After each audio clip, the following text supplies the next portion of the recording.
Makukulong na kayo. Akala nyo ba?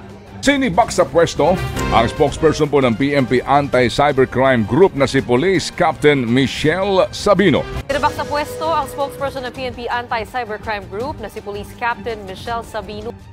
Tinanggal sa pwesto ang tagapagsalita ng Philippine National Police Anti-Cybercrime Group, ACG, dahil sa kontrobersyal na vlog ni Rendon sa isang raid na ikinasa laban sa isang lending company. Ang pagtanggal kay Sabino mula sa posisyon ay nag-ugat mula sa operasyon noong ika-20 ng Oktubre laban sa lending company sa Makati City na itinampok ni Rendon Labrador sa kanyang Facebook page. O tignan nyo na, baka may makakilala kayo dito. PNP Cybercrime Anti-Cybercrime Group. Makukulong na kayo. Akala nyo ba? Sa live stream ni Labrador, ipinakita kasi ang mukha ng mga empleyado ng Golden Lending dahilan para putaktihin ito ng mga kaanak ng mga empleyado at ng publiko, sinabi ni Presidential Anti-Organized Crime Commission Undersecretary Gilbert Cruz na hindi nasabihan ng ACG ang mga opisyal na naroon sa raid sina Labrador at iba pang miyembro ng media. Ipinaliwanag ni Sabino na pinayagan lamang ng ACG ang mga vlogger at iba pang miyembro ng media na magtungo sa lokasyon matapos ang police operation. Kasama si Rendon or Rendon is part of the operation, which is not true.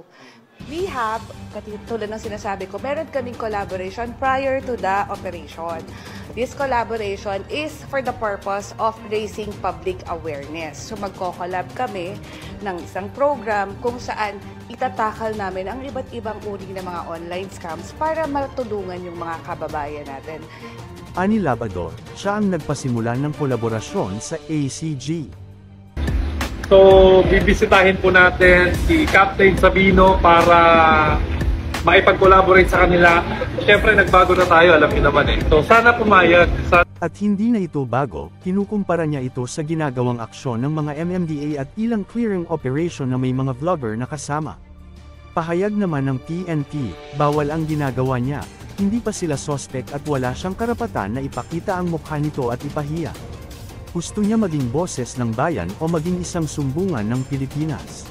Meron pong mga tao dyan na may advokasiyang tumulong sa Pilipinas.